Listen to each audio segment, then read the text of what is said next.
This is Michael Sankner. The Logical Communication Certificate has two parts. There's a practical applied part, and then there's a knowledge component part. Addressed through quizzes on this site. Here are the logical topics. For example, premises, conclusions. Here's where it gets into the framework that I'm presenting, the TCI framework. These are knowledge questions, definitions of these things, and then analyzing in various situations. These examples are taken from my book called Make Better Arguments at Home and at School, which is available on Amazon. There are development questions, getting into how to develop the ideas, and counter-argument examples. So for example, let's just take one.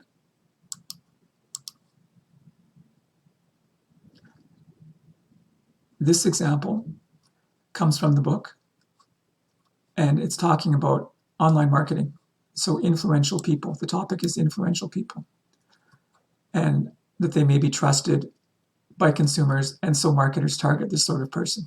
This is an argument in the book to analyze. So this is a very sophisticated question, right? This is more like at an LSAT level question, I think. This phrase in parentheses is describing the first phrase, which is the topic. So when you're talking about influential people, the fact that they are online, does that explain, or does that limit, or does that give evidence? People who are online. Okay, so that's the quiz question. So there's a lot of stuff in there that a person can work in parallel. Then there's the project. Now in this case, we have student number 1, who I can't name him. I haven't asked him for permission. I hope he'll narrate us through this. He lives in New Jersey, and I'd like to just talk about the feedback that I'm giving so far. You can read the instructions there.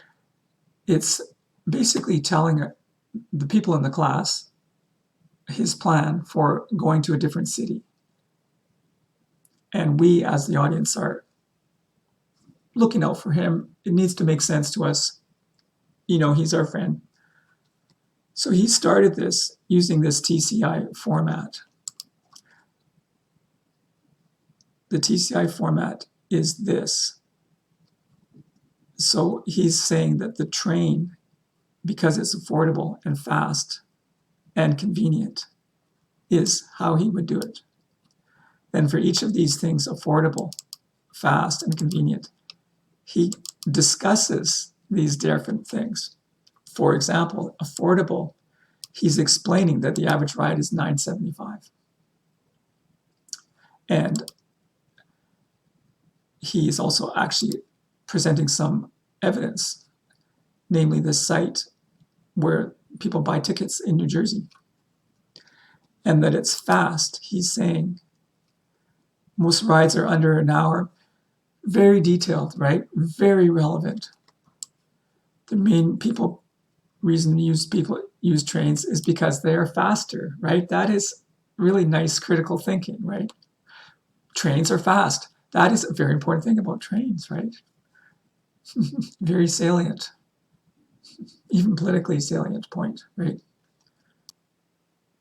And here we can do a nice cross-curricular thing over to social studies, history, that the speed and the power of a railway is very important to a country, to the people that live there, whether it's fast or slow, like these Canadian trains.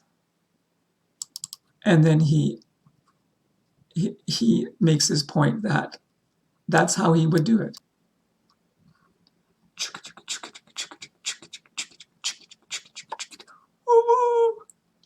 And there's discussion. He comes up with a lot of development. There's a counter argument about the schedule, addressing the counter argument. If it's not reliable on holidays, you could make different plans. This is good. This is good. Okay, now some of the comments that I just want to look at some of the comments. And I just started in the earlier section, which is setting the stage, which actually we haven't talked about that much in class.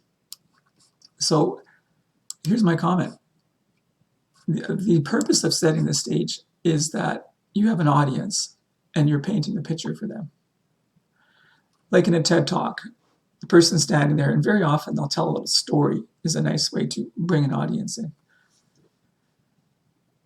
Okay, this New York City from small town in New Jersey. So he didn't know really about setting the stage. That wasn't even clarified, so I can't blame him. Anyway, he's naming the from and to points.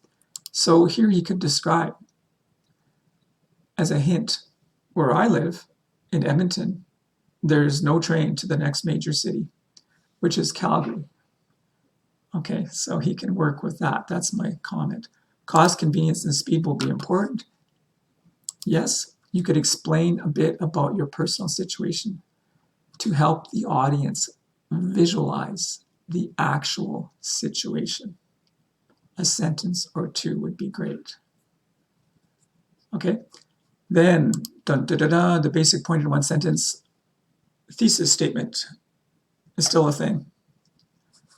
Still a thing. This thesis statement. Tell your reader what you intend to demonstrate to them.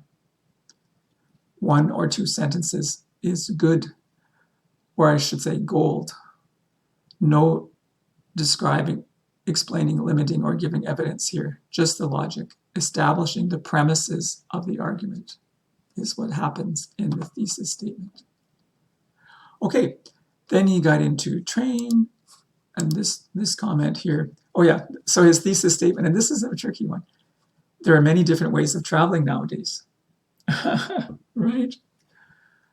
And I'm laughing because that's not the correct thesis statement, right? That's not going to be the thesis statement. And I'm really not laughing at my student. I'm laughing at the human mind that thinks it can nail it the first time, that the first idea we have is the correct one. And that's just not how it is, right?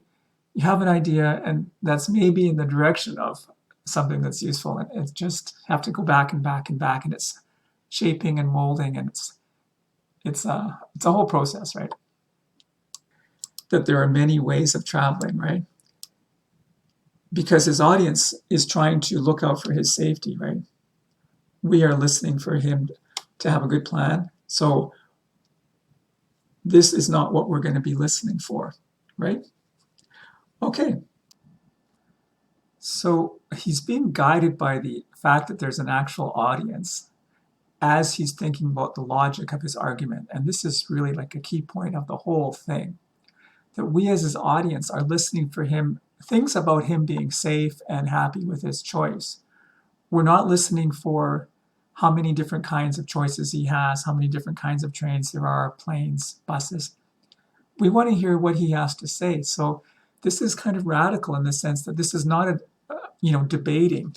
This is something that actually would matter to that person and to the people involved.